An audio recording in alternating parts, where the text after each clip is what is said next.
Good morning friends, कैसे हैं आप लोग।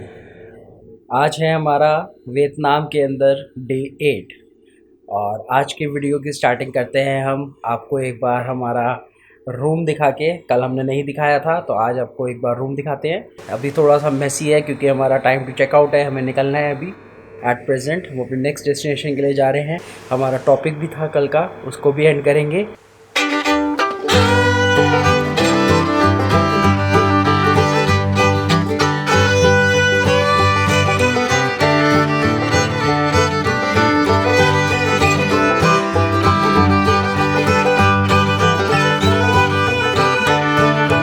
ये जो था ये हमारा ही बेसिकली फैमिली रूम हमारे को इन्होंने अपग्रेड करके दे दिया था। हमने जो बुक किया था वो थोड़ा छोटा रूम था, लेकिन जब हम यहाँ पर आए तो हम थोड़ा जल्दी आ गए थे। तो हमारे जो होस्ट है बेसिकली, जो इस प्रॉपर्टी के ओनर है, जो लेडी है, उन्होंने देखा कि काफ़ी देर हमें वेट करना पड़ रहा है और सब चीज़ें।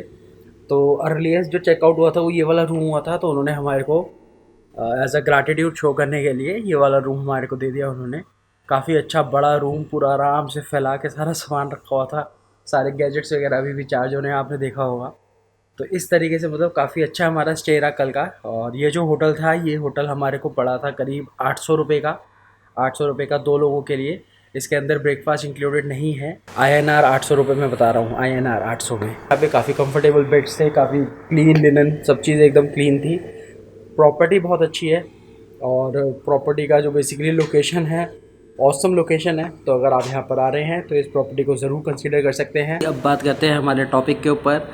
तो हमारा जो आज का टॉपिक बेसिकली था वो ये था कि अगर कोई भी इंडियन पर्सन है जो यहाँ पर आता है और अगर कोई अपना बिज़नेस सेटअप करना चाहता है बेसिकली किसी भी चीज़ का, तो वो कैसे कर सकता है, क्या फॉर्मेलिटीज़ हैं, क्या लीगैलिटीज़ हैं, उन सब चीज़ों के बारे में थोड़ा सा बात करते हैं। सबसे पहले मैं बात करना चाहूँगा हमारे जो फर्स्ट होस्ट थे जिनके घर पे हम लोग रुके थे। वो एक बिज़नेस पर्सन है यहाँ पर, वो गुजरात के हैं रहने वाले, और यहाँ पे वो इम्पोर्ट एक्सपोर्ट का काम करते हैं।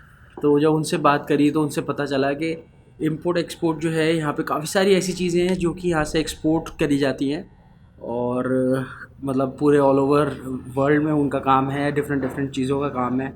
तो मैंने जब सबसे पहले उनसे पूछा कि आप जब यहाँ पर आए तो यहाँ पे आके आप कैसे बच गए, तो उन्होंने मुझे बताया कि यहाँ पर बसने का कोई सीन नहीं है। यहाँ ऐसा कुछ नहीं है कि आप आके बस सकते हो। यहाँ पे सिंपल सी चीज़ ये है कि ये लोग कभी भी परमानेंट रेसिडेंसी नहीं देते हैं या सिटीजन्स नहीं देते हैं। यहाँ पे ये लोग क्या करते हैं, आपको यहाँ पे सबसे पहले आप आएंगे, आने के बाद आपको वर्क परमिट ले सकते हैं आप, या फिर टेम्प्रेरी रेसिडेंसी ले सकते हैं जो कि होती है 2 ईयर्स की। तो 2 साल की टेम्प्रेरी रेसिडेंसी आपको मिलेगी। आपको आपका कार्ड बन जाएगा, TR कार्ड, और फिर वो TR कार्ड जो है एवरी 2 ईयर्स के बाद वो आपको एक्सटेंड कराना होगा। बाकी मैंने तो ज़्यादा डीपली नहीं गया क्योंकि इम्पोर्ट एक्सपोर्ट का यार अपने को कुछ नॉलेज भी नहीं है ज़्यादा और कभी कुछ सोचा भी नहीं इस बारे में। फिर उसके बाद नेक्स्ट लोकेशन पे जब हम लोग पहुँचे तो वहाँ पे मेरे को एक इंडियन रेस्टोरेंट मिला, जहाँ पे थोड़ा सा काइंड ऑफ आप लोग जानते हैं कि मेरा थोड़ा इंटरेस्ट है रेस्टोरेंट लाइन में, मैं होटल लाइन से ही बिलोंग करता हूँ। मेरा बैकग्राउंड देखेंगे तो एक इंडियन रेस्टोरेंट था जो एक इंडियन पर्सन रन कर रहा था। वो पर्सन जो था वो दिल्ली का ही था और यहाँ पे वो पिछले 9 सालों से बिज़नेस कर रहा है। तो जब मैंने उससे पूछा कि भाई आप कैसे यहाँ पे रन कर रहे हो, किस तरीके से आपका मतलब मन बना वियतनाम आने का और कैसे आपने यहाँ पे सेटल डाउन हुए, क्या चीज़ें हुई, तो उन्होंने मुझे सारी चीज़ें बताई, पूरा डिस्क्राइब करा उन्होंने पूरा डिटेल में। तो उनकी बातों से ये पता चला है कि वो उनका एक्सपीरियंस मैं आपको बताता हूँ। वो सबसे पहले यहाँ पर एज अ जॉब के लिए आए थे क्योंकि ऑब्वियसली अगर किसी भी नई कंट्री में आप जाना चाहते हैं, सेटल डाउन होना चाहते हैं, तो फिर आपको पहले वहाँ का पता करना पड़ेगा कि कंट्री कैसी है, आप वहाँ पे सर्वाइव करेंगे या नहीं करेंगे। तो उन्होंने 6-7 महीने 1 साल उन्होंने जॉब करी किसी रेस्टोरेंट के अंदर ही, यहाँ का लोकल सारी चीज़ें समझी, सारी चीज़ें जानी, और उसके बाद उनको समझ में आ गया कि ये कंट्री उनके लिए बहुत अच्छी है और यहाँ पे बहुत अच्छे से वो ग्रो कर सकते हैं। तो उसके बाद फिर उन्होंने अपना फर्स्ट रेस्टोरेंट खोला हो ची मिन सिटी के अंदर और काफ़ी उसको रन किया, काफ़ी अच्छा वहाँ पे बिज़नेस डेवलप करा। लेकिन थोड़े टाइम बाद जब ये कोविड आया तो कोविड के अंदर सारी चीज़ें बंद हो गई, तो उनका भी रेस्टोरेंट बंद हो गया था। तो उन्होंने जो बेसिकली अभी यहाँ पे कर रखा था, उनकी फैमिली वगैरह सारी वहीं पे रहती है, दिल्ली के अंदर ही रहते हैं वो। यहाँ पर उनके साथ एक पार्टनर है, बेसिकली यहाँ की वियतनामीज़ हैं वो, उसके साथ कोलैब करके उन्होंने यहाँ पे अपना इंडियन रेस्टोरेंट जो है वो खोल रखा है। तो जब मैंने पूछा ये प्राइसेस वगैरह क्या है प्रॉपर्टी के, तो उस प्रॉपर्टी का जो रेंट था वो 35,000 रुपये था INR, INR में बात कर रहे थे हम लोग, क्योंकि भैया इंडियन है तो इंडियन के हिसाब से बात करेंगे। बताया 35,000 रुपये रेंट है। अभी कोविड की वजह से कम हो रखा है, लेकिन जैसी कोविड पोस्ट कोविड मतलब अब जब प्रॉपर सब चीज़ें हो जाएंगी, उनका एग्रीमेंट खत्म होगा, तो अराउंड वो कहे थे 50-60% जो है इसके अंदर हाइक हो जाएगा रेंट में।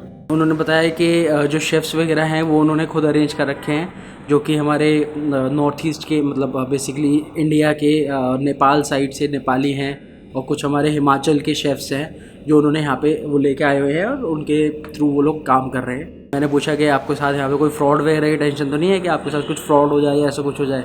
तो उन्होंने बोला यार यहाँ ना ऐसा कुछ कल्चर है ही नहीं कि आपके साथ कोई फ्रॉड करेगा, और ये चीज़ तो मैं एक्सपीरियंस कर ही रहा था, और ऑलरेडी मेरा एक्सपीरियंस है ही, राइट, मेरा मोबाइल छूट गया था। तो मैंने कहा यार ये तो काफ़ी अच्छा है। फिर मैंने पूछा मसाले वगैरह का कैसे होता है, तो उन्होंने बताया कि ये थोड़ा सा बस हमारे लिए चैलेंज है, क्योंकि इंडियन जो मसाले वगैरह हैं वो हमारे को इंपोर्ट करने पड़ते हैं। अगर आप यहाँ से लोगे तो 100 रुपये वाली चीज़ यहाँ पर 400 रुपये की मिलती है। तो फिर मैंने पूछा कि आप यहाँ सेटल डाउन कैसे हो गए, तो वही सेम चीज़ उन्होंने मुझे बताई कि यहाँ सेटल डाउन होने का कोई सीन नहीं है। यहाँ पे सिंपल सी बात है, TR कार्ड आपको लेना पड़ेगा, टेम्प्रेरी रेसिडेंसी, वही 2-2 साल की आपको मिलेगी, आप जाते रहो और आते रहो। तो ऐसा कुछ नहीं है कि आप सेटल डाउन हो जाओगे। तो अगर आप यहाँ बिज़नेस करना चाहते हो आप आके कर सकते हो। एक मेरा क्वेश्चन और था उनसे कि इंडियंस यहाँ पे इतने आते हैं, आपने इंडियन रेस्टोरेंट खोला है? तो उन्होंने बोला यार इंडियन तो बहुत कम आते हैं, और फिर लोकल जो वियतनामीज हैं वो भी बहुत ही कम आते हैं। यहाँ पे ज़्यादातर आते हैं सारे गोरे। मैंने कहा गोरे मतलब? मैंने कहा गोरे इंडियन फूड क्यों खाएंगे, मतलब बेसिकली आपने प्योर मतलब इंडियन खोल रखा है।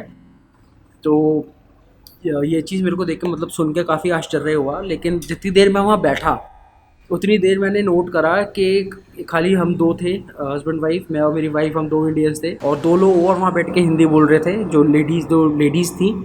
तो जब वो चली गई तो उन्होंने मुझे बताया कि ये जो लड़कियाँ हैं ये दोनों पाकिस्तान की है, और ये बॉर्न एंड बॉटअप है UK की, तो वहाँ की वो सिटीज़न है, और यहाँ पर ये लोग आई हुई है। सबसे ज़्यादा जो था ना गोरे गोरे, मतलब बैक टू बैक अंदर आ ही रहे। मतलब मेरे को ये नहीं है कि रेस्टोरेंट के अंदर कोई नज़र लगाना चाह रहा हूँ या कुछ, लेकिन ये अच्छा लगा देख के कि इंडियन क्यूजीन को कितना ज़्यादा मतलब फॉलो करा जा रहा है और कितना ज़्यादा खाया जा रहा है। तो काफ़ी अच्छी रेटिंग उन्होंने कर रखी थी अपनी गूगल पे, ऑब्वियसली बहुत टेस्टी फूड था, इस वजह से रेटिंग्स अच्छी थी। लेकिन जब मैं उसके बाद अपने हॉस्टल पहुंचा रात को, जब रुका, तो मैंने हॉस्टल में जाने के बाद ये चीज़ नोट करी कि जितने भी गोरे वहाँ पर थे, हम लोग तो वेजिटेरियन पूछ ही रहे थे, लेकिन जितने भी मैंने गोरे देखे जो हमारे हॉस्टल में रुके हुए थे, वो भी एक चीज़ हमारे साथ कॉमन थी कि वो भी हर जगह जाके वेजिटेरियन फूड कर रहे थे। यहाँ से समझ में आया है कि भाई कितना ज़्यादा स्कोप है।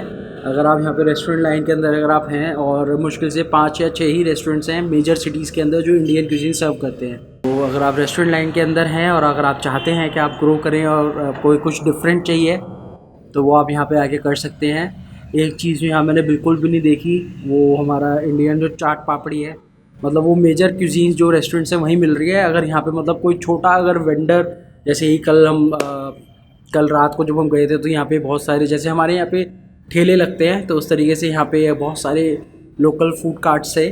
तो मैं सोच रहा था यार अगर यहाँ पे अगर एक गोलगप्पे का ठेला अगर हो जाता तो यार कितना ही चलता, मतलब क्योंकि एक डिफरेंट बिल्कुल स्पाइसी और हल्का सा खट्टा मीठा वो वाला फ्लेवर क्योंकि यहाँ नहीं है। तो अगर यहाँ दिया जाए और अगर लोगों को पसंद आए तो भाई क्या ही होगा। कोई करना चाहे तो आ सकता है, बिल्कुल कर सकता है। और दूसरी चीज़ यहाँ पे ब्राइब सिस्टम जैसे इंडिया में है वो यहाँ पे भी चलता है। यहाँ पे ब्राइब के अंदर बस ये है कि वहाँ पे इंडिया के अंदर ब्राइब देने के बाद भी आपको हाथ जोड़ने पड़ते हैं कि सर प्लीज़ मेरा काम कर दो, सर मेरा काम कर दो।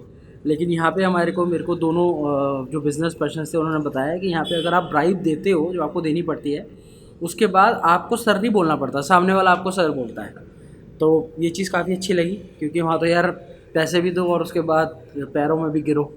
तो इंडिया का तो वो कल्चर है थोड़ा सा, विदाउट ब्राइब तो कुछ होता नहीं है, ये तो हम जानते हैं। यहाँ आज टाइम पे इनिशिएटिव चल रहा है हमारा गवर्नमेंट के थ्रू, हर कोई कह रहा है कि बिल्कुल ब्राइब को बिल्कुल हटा देना है, और बहुत कोशिश हो रही है इस चीज़ के ऊपर, काफ़ी कानून लाए जा रहे हैं।